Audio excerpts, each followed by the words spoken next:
시편 32편 1절 2절이요.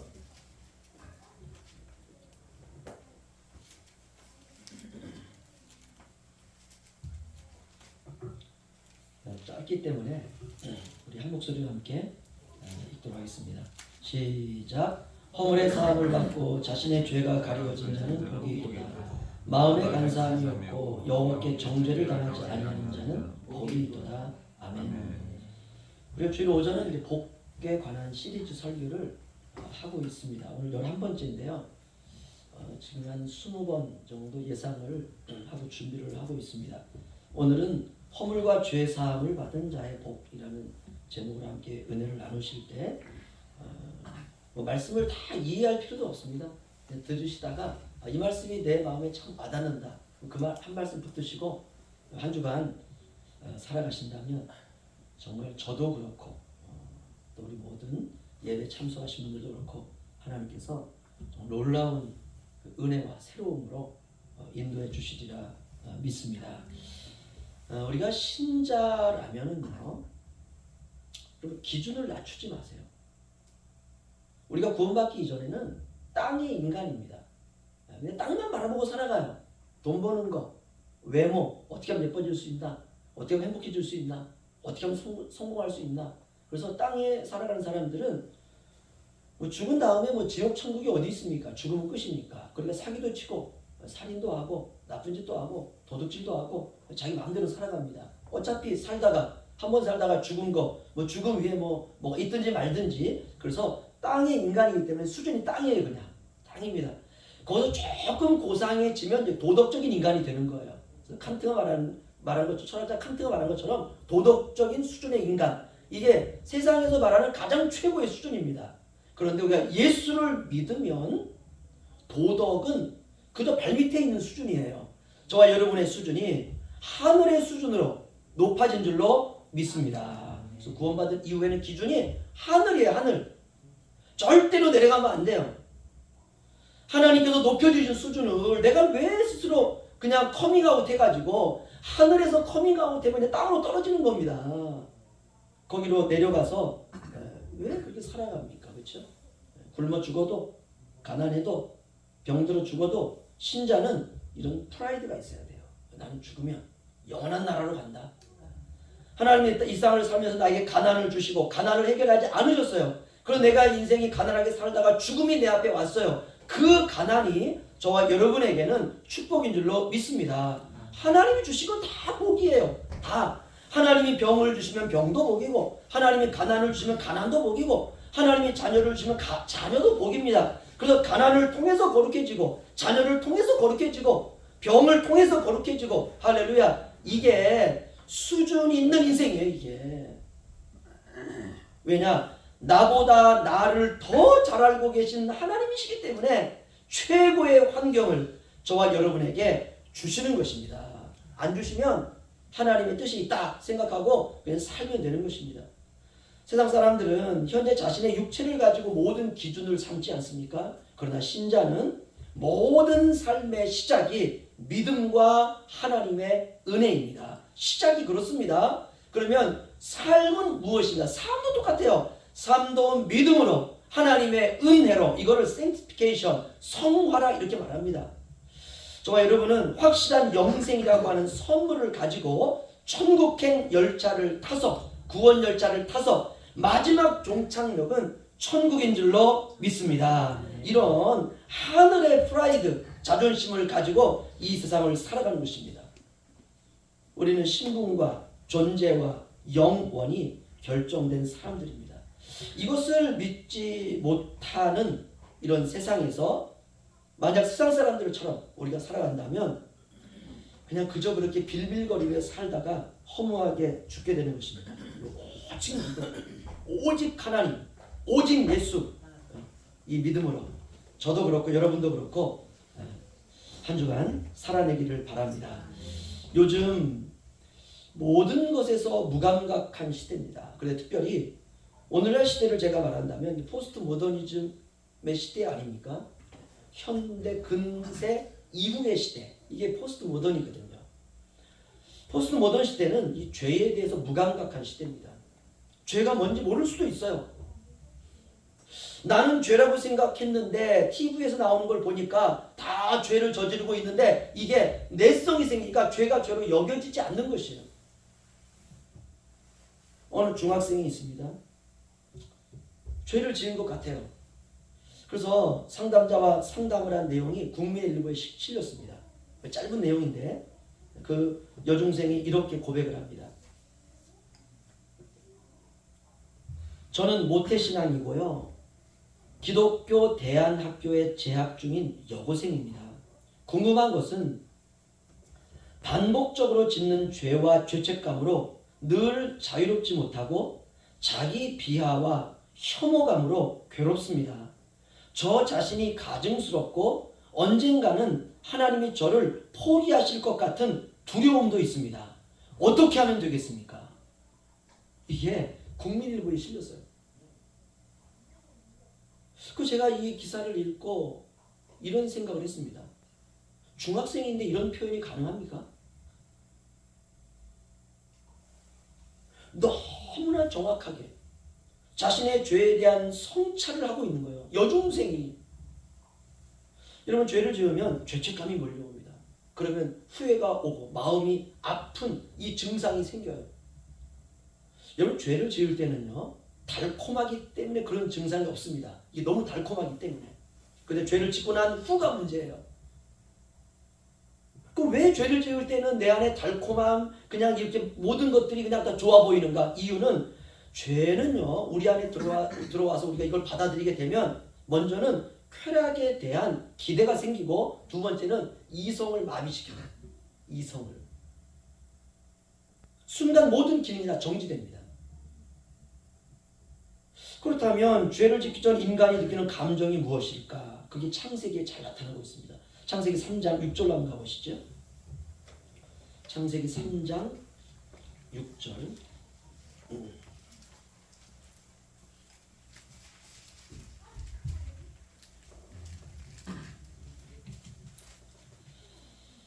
우리 함께 읽겠습니다. 시작. 여자가 그 나무를 본즉 먹음직도 하고 보암직도 하고 지혜롭게 알며 탐스럽기도 한 나무인지라.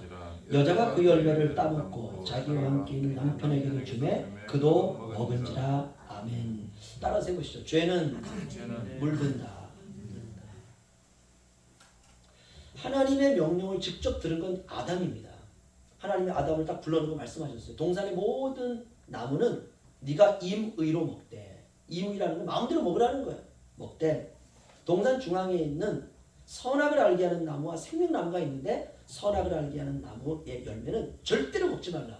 먹으면 죽는다. 이렇게 말했어요. 아담은 죽음을 한 번도 본 적이 없습니다. 그런데 이 죽음이라고 하는 것이 아담에게는 생소했지만 아담의 IQ는요 굉장히 뛰어났어요. 코끼리를 딱 보는 순간 이름을 바로 줬다니까요. 코끼리. 돼지를 보는 순간 이름을 줬다니까요. 돼지. 얼마나 놀랍습니까? 우리도 코끼리라는 그 단어를 가지고 코끼리를 보면 기가 막히잖아요. 그렇죠? 바퀴벌레가 얼마나 이게 혐오스럽습니까? 딱 보는 순간 바퀴벌레. 아담이 이 지성이 엄청 뛰어났습니다. 그러니까 먹으면 죽는다라는 의미를 아담이 알고 있었을 수도 있어요. 이제 천국 가서 한번 물어봐야죠. 진짜 네가 알았었냐 이렇게. 아담은 하나님으로부터 직접 명령을 들었습니다. 그래서 아담은 늘 이걸 의식하는 거예요. 저거 먹으면 안 된다. 먹으면 죽는다. 그런데 하와는 하나님으로부터 직접 듣지 않았습니다. 아담으로부터 들었어요. 하나님이 말씀하셨는데 동산 중앙에 있는 나무의 열매가 있는데 선악을 아는 지식의 나무의 열매가 있대. 그런데 그걸 먹으면 여보 죽는데. 절대로 먹으면 안 돼. 내가 없을 때 혼자 따먹으려고 하면 안 돼. 절대로 안 돼. 알았어요. 걱정하지 마세요.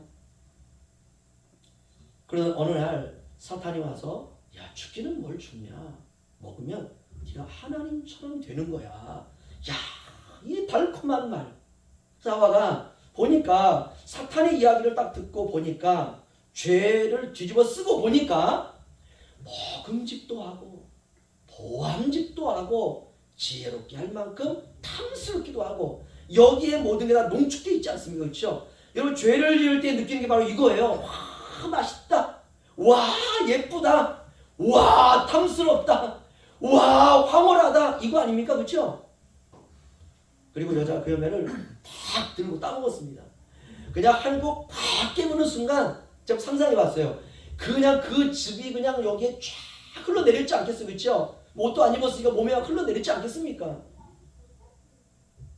아무 일이 없는 거예요. 맛만 좋아요. 과일이 맛만 있어요. 그러니까 이 좋은 과일을 들고 아담에게 와서 얘기하는 거죠. 와, 이거 엄청 맛있어. 이거 뭔데? 이게 뭐 선악과야. 근데 안 죽고 있단 말이에요, 하와가.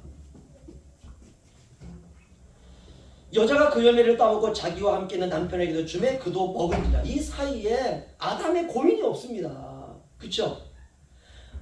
남편에게 주매 아담이 그 열매를 쥐어 들고 아담이 고민하기 시작했다. 이걸 먹어야 되느냐 말아야 되느냐 먹으면 뒤진다고 했는데 이게 과연 먹어야 되느냐 이런 고민들을 써놨다면은 우리가 이걸 읽고 그렇구나. 아담이 이렇게 고민했구나. 아담이 아담에게 이러한 어떤 갈등이 있었구나. 맞아. 죄를 짓기 전에 이런 갈등이 있는 거야 라고 생각할 수 있지만 오늘 본문을 보면 아담이 그냥 먹었어요. 주니까 먹었어요. 이 말은 뭡니까? 아담도 먹고 싶었다는 거예요. 이거 겁나서 못 먹었는데 그거 먹고 싶은데 짜증나가지고 못 먹었는데 하와가 그냥 그 기회를 역시 내 마누라지 딱 먹은 거예요. 죄는 물듭니다. 그리고 죄에 대해서 철저하시기를 주의 이름으로 축원합니다. 저는 그렇게 생각해요. 가정에서 부부가요, 두 사람 중에 한 사람은 똑똑해야 돼요. 한 사람은 파수꾼이 돼야 돼요. 근데 우리 집사람에게도 늘 했던 얘기입니다. 둘 중에 하나는 파수꾼이 돼야 돼. 이게 무슨 말이냐면 신앙생활 하다 보면 시험에 들 때가 있잖아요. 그렇죠? 그 남편을 딱 보니까는 벌써 눈빛이 이상해요. 맛이 갔어요. 시험에 들었구나. 그러면 아내가 같이 시험에 들면 안 되는 거예요. 여보, 도대체 왜 그래? 내가 보니까 맛이 갔네? 시험에 들었네? 뭐 시험에 들었어? 그 남편이 있다가 그냥 왜 이래서 뭐 이래서 아유 찌찌지 맡기는 그거 가지고 시험에 드냐? 하나님이 당신을 위대하게 사용하기 위해서 지금 성령에 이끌려 광야로 나와서 마귀가 시험하는 건데 이겨야 돼. 따라서 해봐. 이기자. 이렇게 아내라도 똑똑해야 돼. 그럼 남편이 정신이 번쩍 나가지고 맞아. 야 역시 내가 결혼하는 내가 잘했다. 따라서 한 명은 파수꾼이 되자. 그래야 돼. 이게 아주 유명한 사건이 아나니아와 삽비라 사건 아닙니까? 초대교회에 본즉 먹음직도 하고 보암직도 하고 지혜롭게 할 만큼 탐스럽기도 한 나무인지라. 죄를 짓기 전에는요 죄책감도 없습니다. 수치심도 없어요. 절망감도 없습니다. 후회와 내 인생 망했다, 쫑났다 이런 것도 없습니다. 근데 만약 죄가 왔는데 죄를 짓기 전에 죄책감이 들고 수치심이 들고 내 안에 절망감이 오고 후회가 오고 먹구름이 끼고 막 그냥 인생이 막 두근두근하면 누가 선악과를 먹겠어요? 그렇죠? 누가 나쁜 짓을 하겠습니까? 누가 죄를 짓겠어요? 절대로 안 짓죠. 그냥 죄가 싹 왔는데 바로 옆구리가 아프기 시작한다든지 뭐 그냥 갈비뼈가 너무 아파서 그냥 갔더니 의사가 죄를 지으려고 할 마음이 있어서 갈비뼈가 나갔습니다. 이러면은 누가 죄를 짓겠어요? 그렇지 않습니다. 죄의 유혹은 너무 강력합니다. 이길 수 없습니다. 인간이. 이 땅에 살아서 인간이 죄의 유혹을 이긴 인간은요 한 명도 없습니다. 물론 예수님처럼 살아간 지혜가 출중한 사람이 있어요. 그 사람이 바로 사도 바울입니다. 그런데 이 사도 바울이 나이가 들면 들수록 맨 마지막에 디모데후서를 쓰면서 그가 고백했던 게 뭐냐? 죄인 중에 괴수다. 이렇게 고백해요. 자신을. 인생을 다 살고 하나님 앞에 딱 섰을 때 자기 자신의 모습이 뭐냐면 죄인 중에 괴수로다. 이 말이에요. 이게 하나님의 은혜가 임했다는 고백입니다. 죄의 유혹은 이만큼 강력합니다. 이길 수가 없어요. 여러분 율법이 얼마나 강력합니까? 그렇죠? 하나님께서 거룩한 율법을 우리에게 주셨거든요. 그런데 이 율법으로도 죄를 이길 수가 없습니다. 하나님이 우리에게 주신 명령은 율법 아닙니까? 아담에게 주셨던 하나님의 명령 문서화되진 않았지만 먹으면 죽는다 이거거든요. 이길 수 없습니다. 그 명령으로도. 왜 그러냐? 너무 아름다워요. 너무 황홀해요. 너무 행복하고 그 다음에 영원한 것처럼 보이는 거예요. 죄는 인간의 지성과 감성을 마비시킵니다. 유혹의 단계에서 죄를 짓는 단계까지 그 순간은요, 그 어떤 인생과 행복과 비교할 수 없을 정도로 짜릿해요. 짜릿합니다. 그런데 알아야 될 것은 죄의 열매는 너무 가혹해요. 죄를 지으면 죄의식이 찾아옵니다. 죄책감이 찾아옵니다. 후회가 찾아와요. 용어를 좀 정리하죠. 죄책감이라고 하는 것은 내가 저지른 잘못에 대하여 책임을 느끼는 마음이에요. 죄의식은 저지른 죄나 죄과나 허물과 잘못에 대하여 스스로 느끼고 깨닫는 게 죄의식이에요. 이 두 가지가 죄를 짓고 난 이후에 우리의 인생에 딱 찾아와요. 뭐 문을 놓고 하는 경우도 없어요. 그냥 우리의 문의 빗장을 혼자 열어버리고 그냥 찾아 들어와 버립니다. 죄에 대한 의식과 죄에 대한 죄책감, 도대체 어떻게 해야 되는지 막막합니다. 답답합니다. 여러분, 그렇다면 크고 작은 죄의 차이가 있을까요? 나는 죄를 이만큼 지었어. 그래서 죄책감이 없어. 나는 죄를 이만큼 지었어. 그래서 나는 죄책감이 너무 커. 여러분, 있습니까? 없습니다. 차이는. 큰 죄나 작은 죄나 똑같아요. 결론이 죽음입니다. 어떻게 그럴 수 있을까? 제가 예화를 하나 드리죠. 우리가 비행기를 타고 울릉도 바다에서 한 300m 위에 떴습니다. 그리고 방송을 하는 것이, 여러분, 우리가 지은 죄 중에 가장 죄가 있다면 이 모래알과 같습니다. 그런데 우리가 지은 죄 가운데 가장 큰 죄는 저 코끼리 바위에 뛰어가지고 올라가가지고, 자, 이거는 코끼리 바위 많은 거는 큰 죄입니다. 모래알은 정말 작은 죄입니다. 이거를 바다에 떨어뜨릴 테니까 어떤가 한번 보십시오 하고 두 개를 딱 떨어뜨렸어요. 그러면 모래알은 둥둥 뜨고 바위는 가라앉습니까? 그렇지 않습니다. 모래알도 가라앉아요. 바위도 가라앉습니다. 이게 죄예요. 조그만 죄를 지어도 사망, 영적인 사망. 작은 죄를 지어도 영적인 사망. 쉽게 말하면 지옥. 작은 죄를 지었다 할지라도 그리스도인은요, 죄의식과 죄책감 때문에 괴롭습니다. 너무너무 괴로워요.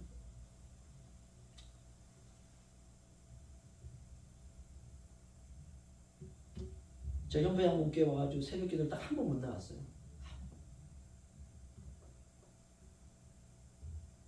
아침에 일어났는데 너무 피곤해가지고 벨소리 듣고 내가 일어나자고 누르고 잤어요. 그냥. 그래서 눈을 딱 떠보니까는요, 이미 다 끝난 시간인데 얼마나 많은 죄책감이 드는지 제가. 그래가지고 교회 그날 하여튼 토요일인가 와서 있더니 고집사님이 계시더라고요.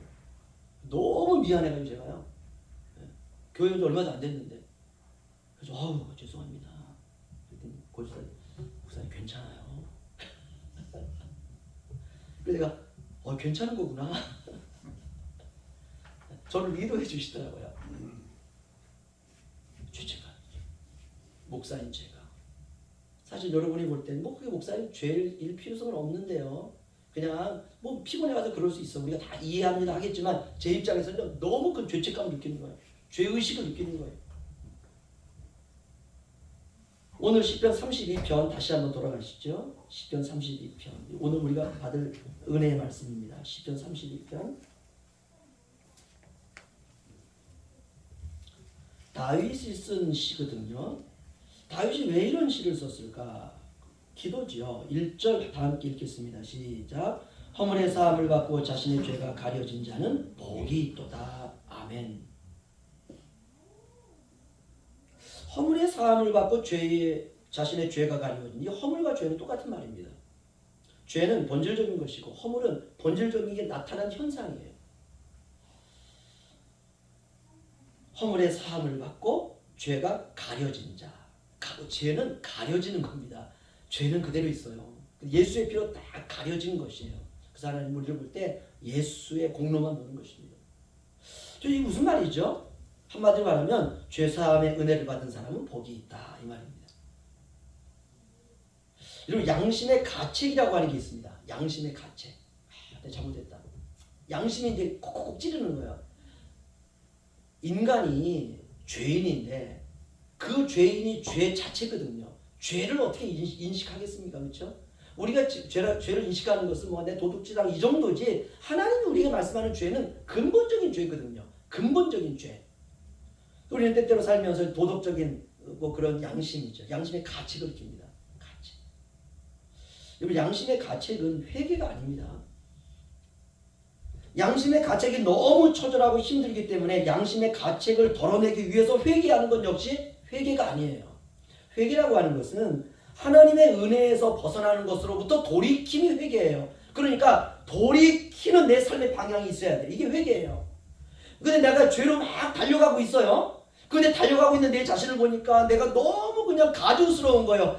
야, 내가 어떻게 하나님의 은혜를 받았는데 내가 이렇게 죄로 달려갈 수가 있냐. 그렇게 양심의 가책이 오는 거예요. 이 가책을 위해서 또 회개를 해요. 야, 이제 됐구나. 그리고 또 그냥 죄로 막 달려가는 거예요. 이거 회개가 아니에요. 방향이 그때 똑같잖아요. 회개는 방향을 리턴하는 것입니다. 하나님의 은혜, 하나님의 말씀, 하나님으로도 벗어난 인생으로부터 하나님께로 내가 돌이키는 것, 돌이키는 것. 이런 모든 구원은 하나님의 은혜입니다. 회개도 구원입니다. 그래서 구원은 하나님의 은혜로 돌이키는 것이에요. 내 스스로 돌이킬 수도 없어요. 오직 예수 그리스도의 십자가의 은혜와 부활의 능력을 저와 여러분이 믿음으로 말미암아 돌이키게 되는 줄로 믿습니다. 우리의 의나 공로나 율법의 행위가 아니라 오직 예수의 십자가와 예수의 살아나심으로 돌이키는 것이에요. 죄를 지으면 죄의식과 죄책감이라고 하는 감옥에 있을 것이 아니라 하나님의 은혜로 돌이키는 거예요. 하나님이 내 죄를 용서하셨다. 하나님 나의 죄를 덮으셨다. 하나님 나를 품으셨다. 내가 비록 죄를 지었을지라도 내가 주님 앞에 나아가 주의 예수의 피를 붙들고 주여 나를 용서하여 주옵소서. 예수의 피가 2000년 전에 나를 이미 덮으신 줄로 믿습니다. 하나님, 제가 주님의 하나님의 은혜의 보좌로 나아갑니다. 하나님, 저를 받아 주시옵소서. 이 모습 이대로 벌레 같은 모습 그대로 나아갑니다. 하나님의 자녀로 저를 받아 주옵소서. 그럼 하나님께서 아유 이놈아 이 지금 왔냐. 덮는 이게 은혜예요. 이게 은혜. 아유 이 빌어먹을 놈아 다시는 오지 말아라. 이게 율법입니다. 다윗이 하나님께 심각한 죄를 지은 거예요. 정말 심각한 죄. 어떤 죄냐? 사람을 죽이고 죽인 사람의 아내를 자신의 아내로 취한 겁니다. 끔찍하죠. 끔찍하죠. 그런데 그 과정을 성경이 낱낱이 파헤쳤어요. 어떻게 다윗이 그런 짓을 했는지. 우리가 이런 것을 파렴치한 죄다 이렇게 말합니다. 성경은 다윗이 밧세바라고 하는 여인을 왕궁 위에서 백성들이 나가 전쟁을 할 때에, 원래 다윗은요 전쟁을 나가면 같이 나갑니다. 그런데 이 전쟁은 나가고 싶은 마음이 안 드는 거예요. 그래서 백성들은, 군사들은 전쟁에 다 내보내고 혼자 왕궁 위에 가서 이렇게 동네를 이렇게 쳐다보는 거예요. 그런데 한 여자가 저 바로 밑에 왕궁 밑에서 옷을 다 벗고 목욕을 하고 있는 거예요. 그 한 모습에 뿅 갔어요. 그리고 다윗이 밧세바를 취했다라고 성경은 나오는데, 그렇게 해가지고 뿅 가는 경우는 없거든요. 성경을 꼼꼼히 읽어보면 다윗과 밧세바의 불륜의 기간이 1년이 넘습니다. 그리고 그 여인을 빼앗기 위해서 밧세바의 남편 충신이었던 다윗 하면 그냥 다윗 앞에서 무릎을 꿇을 정도로 내가 전쟁에 나가 죽으리라. 그러면 이 밧세바의 남편은 왕이시여, 왕은 죽을 수 없습니다. 내가 대신 죽게. 이런 충신이에요. 이런 충신이 도대체 어디 있습니까? 그렇죠? 눈에 넣어도 아프지 않은 그런 충신. 다윗이 비록 이렇게 뭐 문제가 있더라도 그 다윗을 이해하는 신앙, 이 우리야거든요. 밧세바의 남편입니다. 그런데 그 여인을 빼앗기 위해서 그 충신이었던 우리야를 잔인하게 죽입니다. 정말 잔인하게 죽여요. 그리고 둘은 딴딴따단 딴딴따단 결혼식을 해요. 여러분, 왕이라고 해서 아무나 이런 식으로 빼앗을 수 있습니까? 없죠. 없습니다. 이거는 있어서는 안 되는 거예요. 다윗은 그 후에 여러 가지 과정을 통해서 죄의식과 죄책감에 시달립니다. 돌이킬 수 없는 죄를 지은 거예요.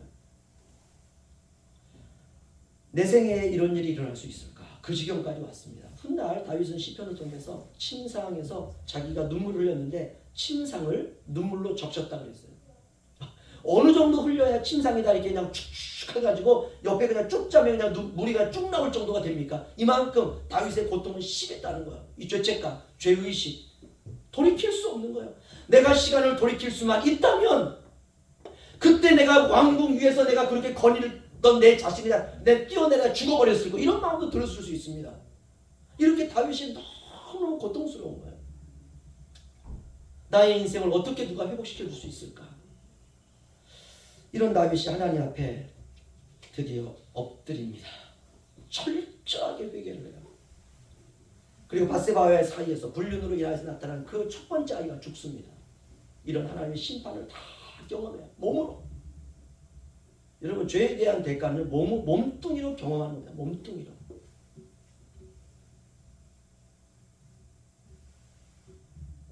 우리 딸이 회사에서 일을 하는데 너무 힘들다가 다쳤대요. 그래서 제가 그랬어요. 엊그제.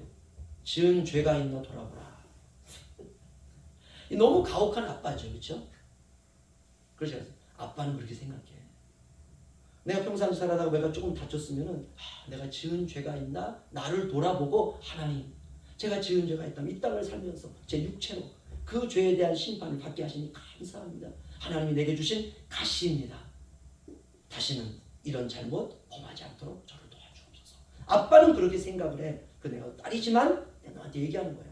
지은 죄가 있나? 돌아보라.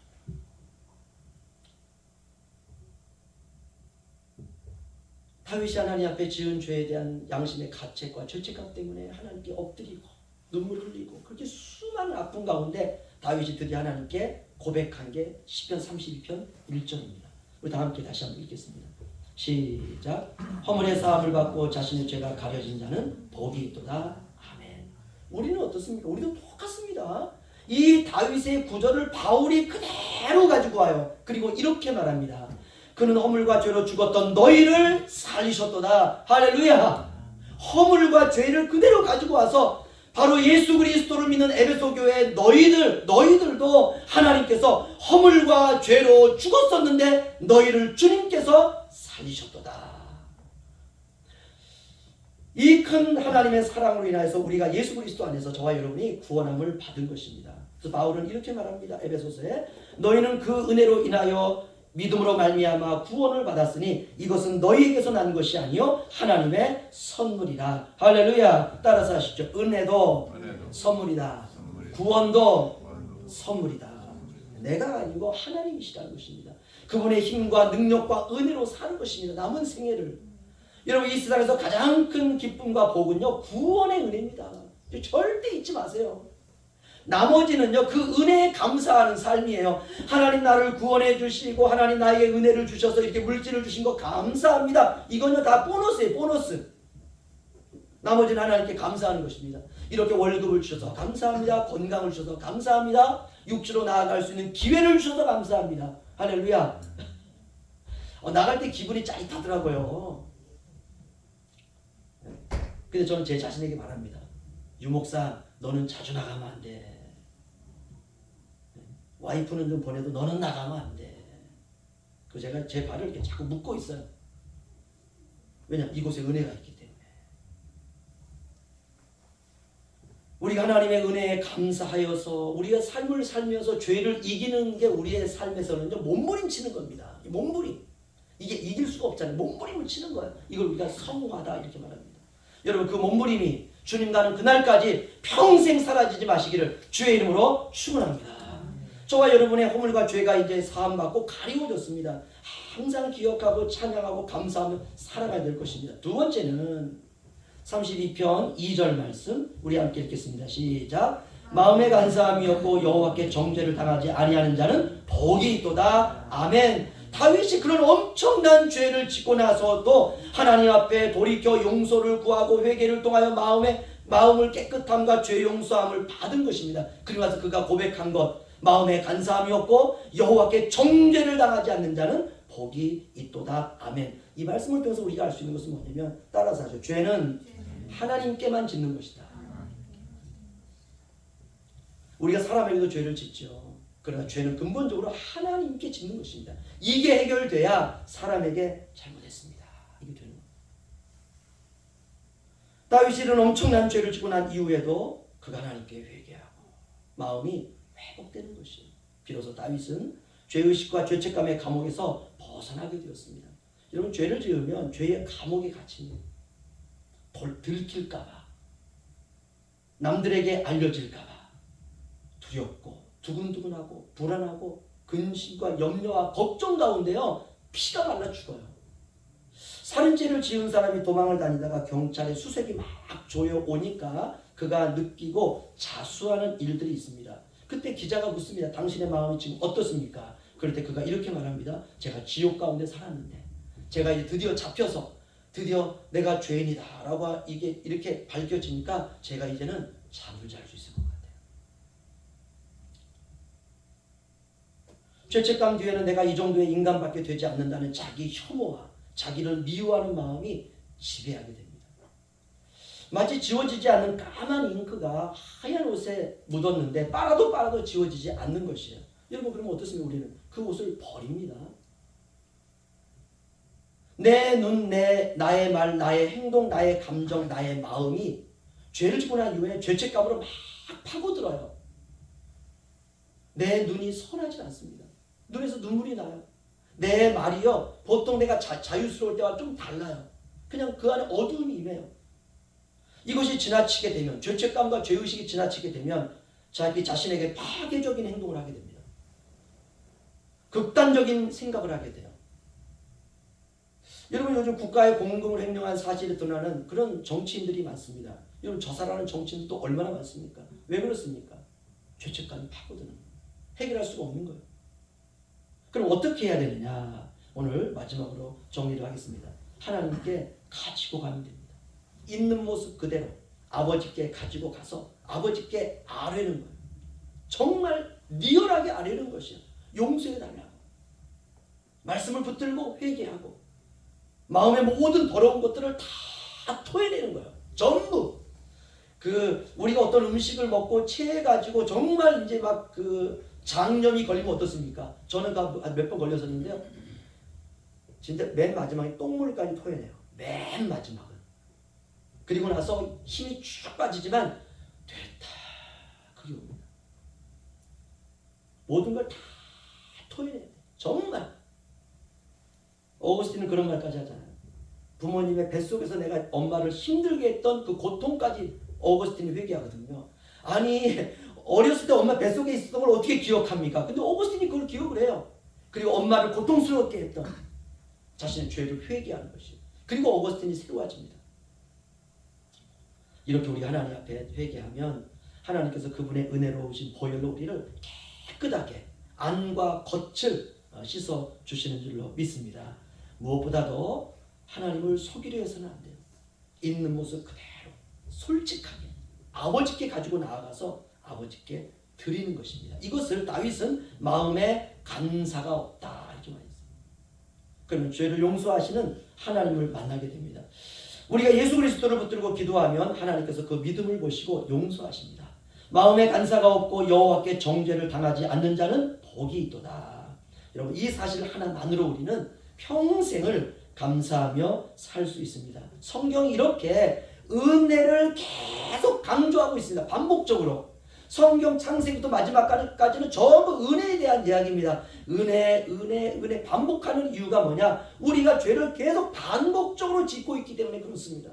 저와 여러분은 예수 그리스도 안에서 구원받은 하나님의 자녀인 줄로 믿습니다. 예수 그리스도를 믿어도 그는 항상 또 죄를 짓죠. 그러나 우리가 하나님의 은혜로 지속적으로 회개하고 돌이키면 우리 하나님이 우리를 용서해 주십니다. 오직 하나님의 은혜의 날개 아래로 들어가시기를 주의로 부탁을 드립니다. 그리스도인은 오직 하나님의 은혜만을 붙들고 주님 나라에 가는 그날까지 살아가는 사람인 줄로 믿사오니 이 시간 여러분 이 말씀을 통해서 한 주간 동안도 하나님의 은혜로 살아가는 저와 여러분 되시길 주의 이름으로 축원합니다. 기도하겠습니다. 주님 감사합니다.